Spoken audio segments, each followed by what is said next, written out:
भक्त उद्धव राम जी ब्रह्मचारी। भक्त उद्धव राम जी का जन्म बदायूं जिले में हुआ था। आपको जन्म से ही वैराग्य था। आप संसार की प्रत्येक वस्तु को तृष्णावत समझते और सदैव संसार की असरता का ख्याल कर उसमें फंसे हुए जीवों को देखकर दुखी होते। आपके बड़े भाई महान ईश्वर भक्त थे। कहते हैं कि इनको ईश्वर के प्रत्यक्ष दर्शन कई बार हुए थे। बाल्यावस्था में ही ईश्वर का गुणगान और कीर्तन सुनकर इनके हृदय में श्री कृष्ण भक्त का बीज अंकुरित हो उठा और धीरे धीरे इन्हें संसार से वैराग्य हो गया था। एक बार इनके बड़े भाई पति पावनी भगवती भगीरथी के तट पर स्नान करने हरिद्वार गए। परम पुनीत जाह्नवी के जल के स्पर्श मात्र से इन्हें रोमांच हो आया।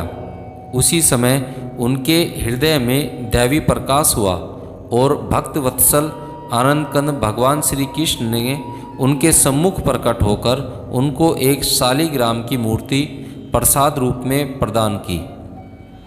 घर लौटने पर उन्होंने यह कथा उद्धव राम जी से कही और उन्होंने वह मूर्ति उनसे मांग ली। वे आपकी नित्य प्रति विधि पूर्वक पूजन करते, जिससे उन्हें बड़ी शांति मिलती।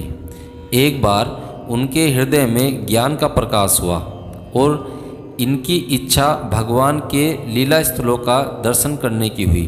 तब आपको स्वप्न में आदेश हुआ कि श्री बद्रिका आश्रम जाओ, वहाँ तुम्हें श्री कृष्णानंद ब्रह्मचारी के दर्शन होंगे और तुम उन्हें गुरु बना लेना। भगवान के आज्ञानुसार आप बद्रिका आश्रम पहुँचे। श्री बद्रिका आश्रम सुंदर झांकी के दर्शन करते ही आप प्रेम में विहल होकर मूर्छित होकर गिर पड़े।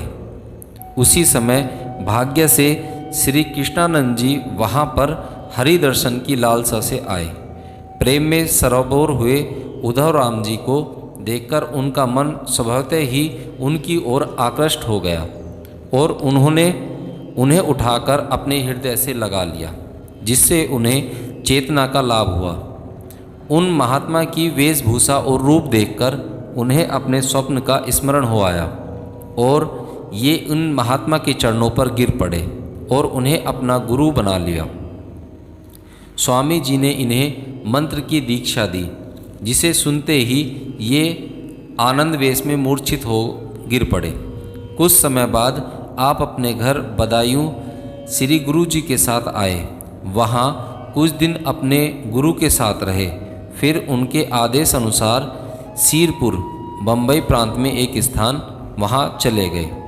यहाँ आप नित्य गुरु सेवा और श्री पातालेश्वर नामक महादेव की पूजा अर्चना में तत्पर रहकर कालयापन करने लगे।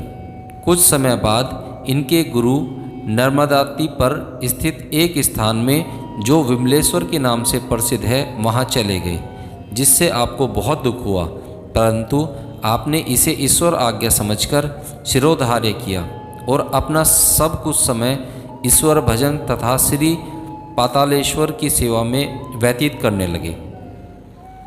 एक बार आपको भगवान शिव के साक्षात दर्शन की उत्कट लालसा हुई। मूर्ति रूप शिव की पूजा अर्चना तो ये पातालेश्वर के मंदिर में नित्य किया ही करते थे, परंतु आज उनका मन साक्षात शिव दर्शन के लिए विशेष रूप से अधीर हो उठा। आप शिव मूर्ति के सम्मुख जाकर प्रार्थना करने लगे, हे प्रभु, मैंने ऐसा कौन सा अपराध किया है जिसके फलस्वरूप मैं अभी तक आपके दर्शन के लाभ से वंचित हूँ। प्रभु, मैंने सुना है कि आप बड़े दयालु हैं, तो फिर आप मुझ पर दया क्यों नहीं करते? यह सत्य है कि मैं पापी हूँ, पर नाथ आप तो पतित पावन कहलाते हैं। यह ठीक है कि मैं आपकी विधि पूर्वक पूजा करने में असमर्थ हूँ, पर प्रभु आप तो आशुतोष हैं, आप आकारण ही कृपा करने वाले हैं। फिर हे प्रभु, क्यों नहीं मुझे दर्शन देते?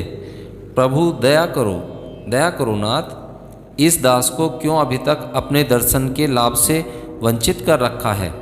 यों कहते कहते आप श्री चंद्रशेखर की मूर्ति के सम्मुख प्रेम विहल होकर फूट फूट कर रोने लगे।